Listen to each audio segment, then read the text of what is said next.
Dans cette vidéo, on va explorer les inéquations radicales.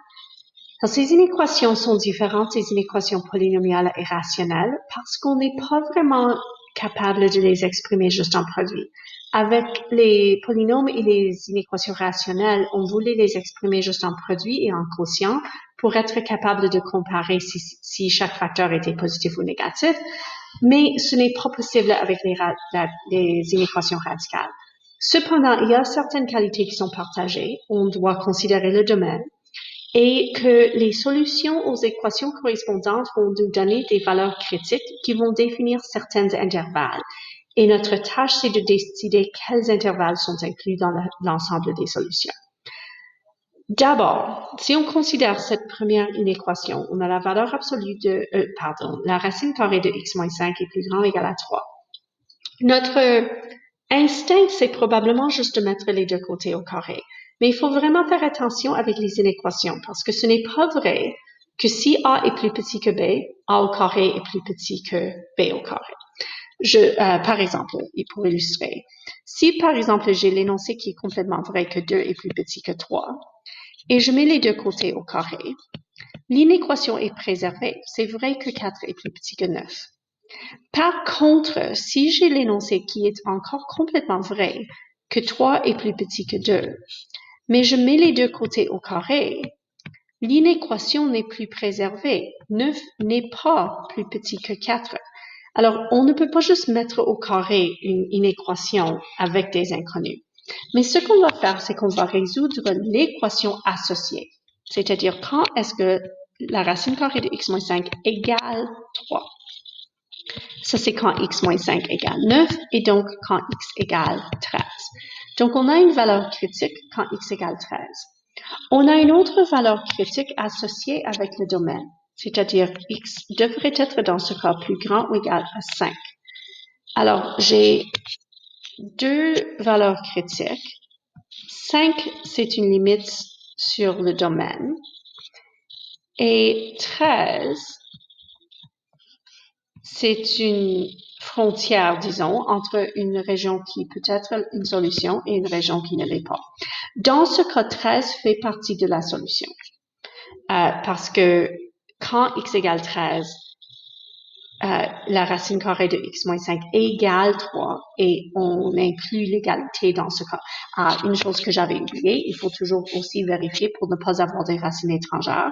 Alors, je vérifie, est-ce que la racine carrée de 13 moins 5 qui est égale à la racine carrée de 9, est-ce que c'est égal à 3? Et c'est vrai, alors ce n'est pas une racine étrangère, je l'inclus dans les intervalles. Si on avait une racine étrangère, la seule valeur critique ici sera 5, et on a donc juste une intervalle. Mais ici, on a deux intervalles. On a des valeurs entre 5 et 13, et on a des valeurs qui sont plus grandes que 13. Pour vérifier ou tester si un intervalle est dans la solution ou non, je vais prendre une valeur dans l'intervalle. Une valeur aléatoire, ça ne fait aucune différence. Je choisis normalement une valeur qui sera pas trop difficile à évaluer.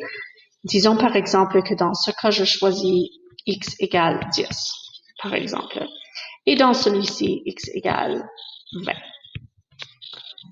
Quand je sais maintenant, essentiellement, je veux considérer est-ce que l'inéquation est vraie si x égale 10. C'est-à-dire, est-ce que 10 moins 5 est vraiment plus grand ou égal à 3?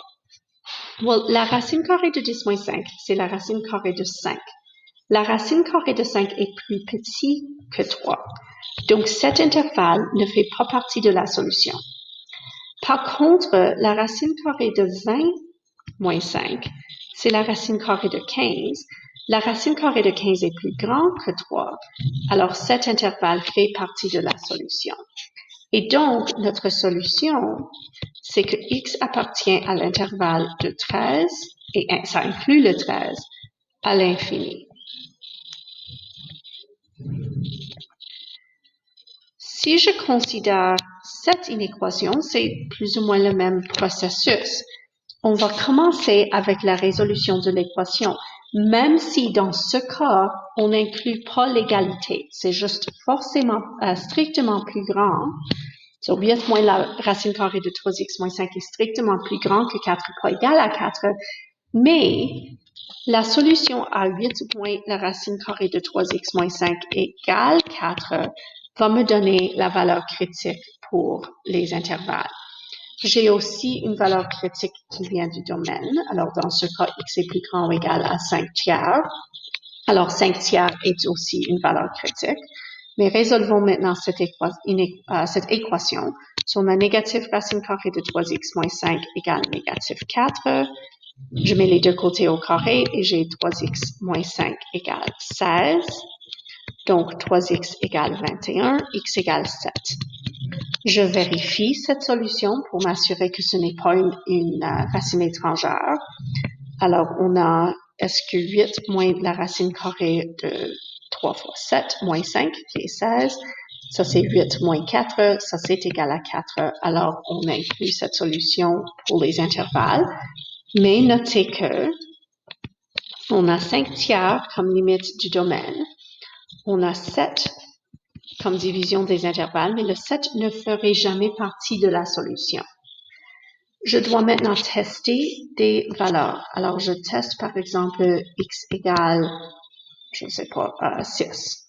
Et ici, x égale 10. So, est-ce que 8 moins la racine carrée de, OK, so 3 fois 6 moins 5, c'est 13. 8 moins la racine carrée de 13, je vais juste comme estimer, mais 8 moins la racine carrée de 13, c'est à peu près 3 points quelque chose. Alors, si je soustrais quelque chose qui est un peu plus grand que 3, j'obtiendrai quelque chose qui est un peu plus grand que 4.